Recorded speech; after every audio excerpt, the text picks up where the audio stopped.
शिवलिंग की पूजा। दक्ष यज्ञ में सती के देह त्याग करने के बाद महादेव पागलों की तरह सर्वत्र घूमने लगे।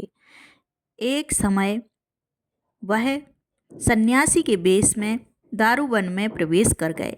ऋषियों के आश्रम के पास से गुजरे। उस समय मुनि ऋषि कोई भी आश्रम में नहीं थे। ऋषि पत्नियां शिव को इस रूप में देखकर आपस में कहने लगीं, यह कौन अद्भुत दर्शन वाले सन्यासी भिक्षुक रूप में यहाँ आए हैं, इन्हें भिक्षा देनी चाहिए। तब उन्होंने उत्तम घोड़े आदि उनके उद्देश्य से दान किए।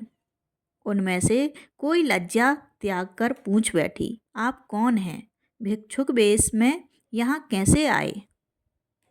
शिव बोले, मैं ईश्वर हूँ। वर्तमान में सती से मेरा विच्छेद हो गया है, इसलिए मैं दिगंबर होकर घूम रहा हूँ। सती के सिवा किसी रमणी में मेरी रुचि नहीं है। उसके बाद महेश्वर ने बहुत सी भिक्षाएं ग्रहण करके पात्र भर लिया और कैलाश की ओर अग्रसर हुए।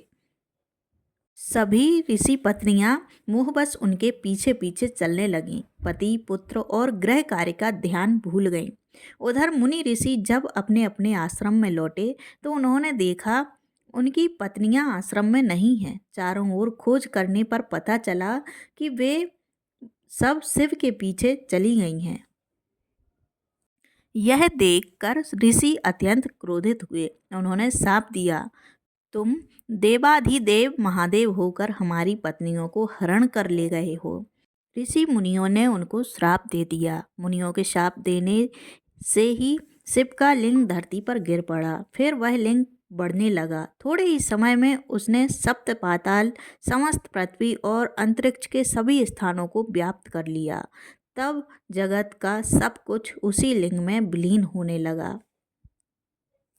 तब ऋषि मुनियों ने उसका नाम लिंग रखा। ब्रह्मा, विष्णु, इंद्र, वायु, अग्नि, लोकपाल सभी उस बढ़ते हुए लिंग को देखकर चकित हुए। वे विस्मित होकर सोचने लगे, इस लिंग का विस्तार कितना है, इसका अंत कहाँ है। फिर ब्रह्मा उस लिंग की ऊपरी सीमा जानने हेतु ऊपर की ओर गए और विष्णु उसकी निम्न सीमा जानने के लिए नीचे की ओर। अनेक युगों तक प्रयास करने के बाद भी दोनों उसकी सीमा नहीं पा सके। तब वे वापस लौट आए। लौटते समय ब्रह्मा मेरु पर्वत के पृष्ठ पर उतरे। वहाँ उनकी भेंट सुरभि से हुई, जो उस समय केतकी वृक्ष के नीचे खड़ी थीं।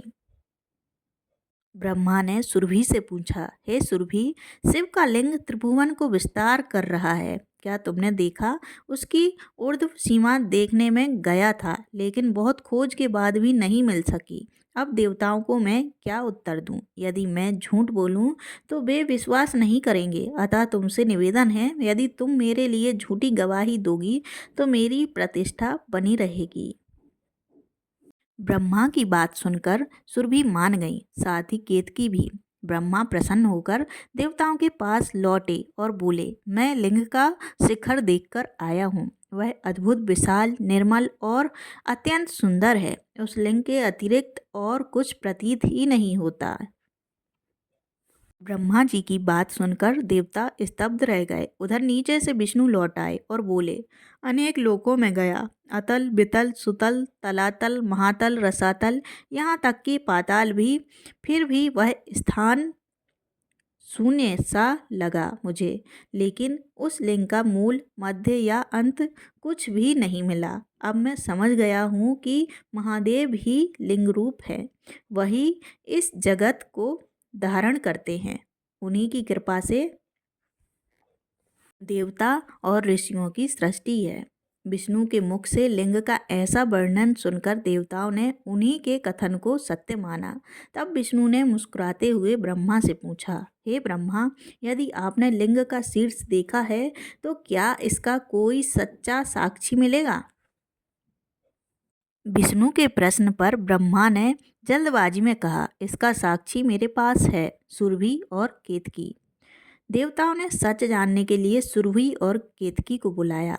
उन्होंने झूठी गवाही देते हुए कहा कि ब्रह्मा ने लिंग का शीर्ष देखा था और केतकी के फूल ने भी यही कहा। और केतकी के फूल से उसकी पूजा भी की थी। तभी वहाँ आकाशवाणी हुई, हे देवगण, सुरभि और केतकी ने जो कहा वह सब असत्य है। ब्रह्मा ने कभी भी लिंग का शीर्ष नहीं देखा। इस लिंग का न आदि है न अंत।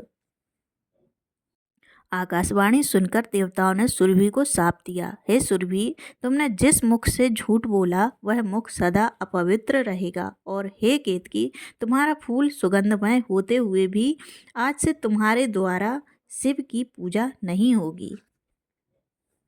फिर वही आकाशवाणी ब्रह्मा से बोली, हे ब्रह्मदेव, तुमने किस हेतु झूठ बोला? इस अपराध के कारण तुम्हारी कोई पूजा नहीं करेगा। देवताओं ने आकाशवाणी सुनकर समझा कि स्वयं शिव ने ही यह शाप दिया है। तब उन्होंने शिव की स्तुति की और भक्ति भाव से लिंग की पूजा की। तो दोस्तों, आपको यह वीडियो कैसी लगी कृपया कमेंट करके ज़रूर बताएं। वीडियो पसंद आया हो तो लाइक करें, चैनल को सब्सक्राइब करना ना भूलें। धन्यवाद।